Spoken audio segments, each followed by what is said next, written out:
तत्व दृष्टि से बंधन मुक्ति। Audio number 7। वेदांत दर्शन संसार को माया बताता है और संसार को स्वप्न कहता है। इसका अर्थ यह नहीं कि जो कुछ दिखता है उसका अस्तित्व ही नहीं अथवा जो सामने है वह झूठ है। वर्तमान स्वरूप एवं स्थिति में वे सत्य भी हैं। यदि ऐसा न होता तो कर्मफल क्यों मिलते? पूर्ण और तप्त दीक्षा करने की आवश्यकता क्या होती? कर्तव्य और अकर्तव्य में क्या अंतर होता? धर्म कृत्यों की क्या उपयोगिता रह जाती और पाप कर्मों से डरने बचने की क्या आवश्यकता रहती? माया का अर्थ वेदांत ने कुछ इस अर्थ में किया है जिसमें जो भाषित होता है वह तत्वतः यथार्थ नहीं। जगत को इसी स्थिति में इसी स्तर का माना गया है। वह जैसा कुछ प्रतीत होता है क्या वह वैसा ही है? इस प्रश्न पर जब गंभीरतापूर्वक विचार किया जाए तो प्रतीत होगा कि संसार में जो कुछ हम इंद्रियों द्वारा देखते हैं, अनुभव करते हैं, वह यथार्थ में वैसा ही नहीं होता। इंद्रिय छिद्रों के माध्यम से मस्तिष्क को होने वाली अनुभूतियों के नाम की जानकारी तभी सत्य हो सकती है जब वस्तुओं के यथार्थ स्वरूप को सही रूप में इंद्रियां समझ सकें। यदि वे धोखा खाने लगें तो मस्तिष्क गलत अनुभव करेगा और वस्तु स्थिति उल्टी दिखाई पड़ने लगेगी। नशा पी लेने पर मस्तिष्क और इंद्रियों का संबंध लड़खड़ा जाता है। फलस्वरूप कुछ का कुछ अनुभव होता है। शराब के नशे में धूर्त व्यक्ति जैसा कुछ सोचता, समझता, देखता, अनुभव करता है वह यथार्थता से बहुत भिन्न होता है। और भी ऊंचे नशे इस उन्मत्तता की स्थिति को और भी अधिक बढ़ा देते हैं। LSD सरीखे नवीन नशे तो इतने तीव्र हैं कि उनके सेवन के उपरांत ऐसे विचित्र अनुभव मस्तिष्क को होते हैं जिनकी यथार्थता के साथ कोई संगति नहीं होती। साधारणतया दैनिक जीवन में भी अधिकांश अनुभव ऐसे होते हैं जिन्हें यथार्थ नहीं कहा जा सकता। सिनेमा के पर्दे पर जो दिखता है वह सही कहाँ है? एक के बाद एक आने वाली अलग अलग तस्वीरें इतनी तेजी से घूमती हैं कि उस परिवर्तन को आंखें ठीक तरह समझ नहीं पाती और ऐसा भ्रम होता है मानो फिल्म में पात्र चल फिर रहे हैं।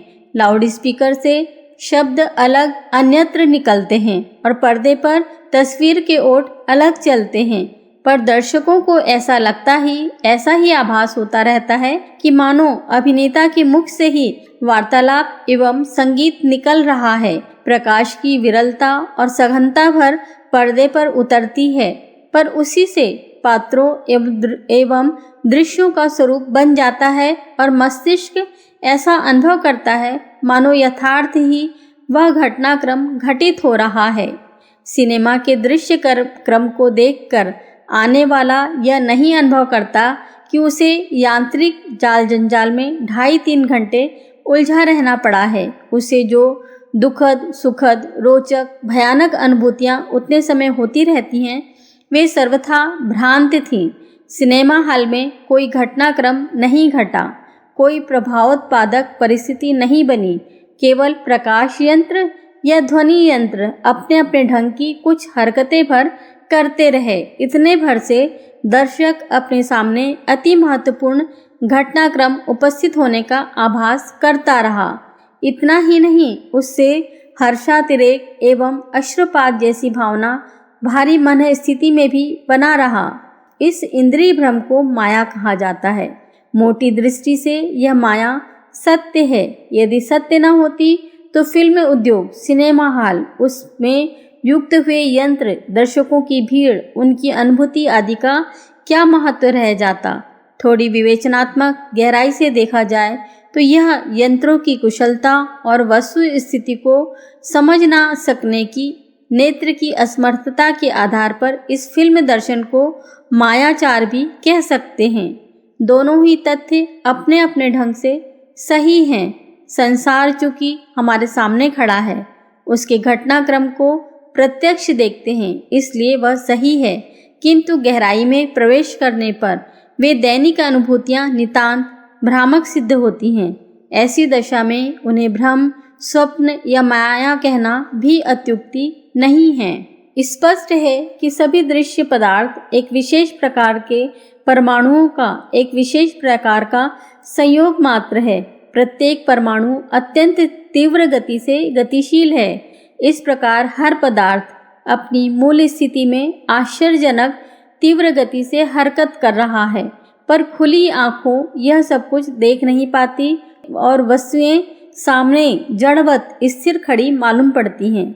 ऐसा ही अपनी पृथ्वी के बारे में भी होता है। भूमंडल अत्यंत तीव्र गति से पहला अपनी धुरी पर, दूसरा सूर्य की परिक्रमा के लिए अपनी कक्षा पर, तीसरा सौरमंडल सहित महासूर्य की परिक्रमा के पथ पर, चौथा घूमता हुआ लट्टू जिस तरह इधर उधर लहकता रहता है उसी तरह लहकते रहने के क्रम पर, और पांचवा ब्रह्मांड के फलते फूलते जाने की प्रक्रिया के कारण अपने यथार्थ आकाश स्थान को छोड़कर फैलता स्थान पकड़ते जाने की व्यवस्था पर निरंतर एक साथ 5 प्रकार की चालें चलती रहती हैं। इस उद्धत नृत्य को हम तनिक भी अनुभव नहीं करते और देखते हैं कि जन्म से लेकर मरण काल तक धरती अपने स्थान पर जड़वत जहाँ की तहाँ पड़ी रहती है। आँखों के द्वारा मस्तिष्क को इस संबंध में भी जो जानकारी दी जाती है और जैसी कुछ मान्यता आमतौर से बनी रहती है उसका विश्लेषण किया जाए तो प्रतीत होगा कि हम भ्रम अज्ञान की स्थिति में पड़े रहते हैं और कुछ का कुछ अनुभव करते रहते हैं। यह मायाग्रस्त स्थिति कही जाए तो कुछ अत्युक्ति ना होगी।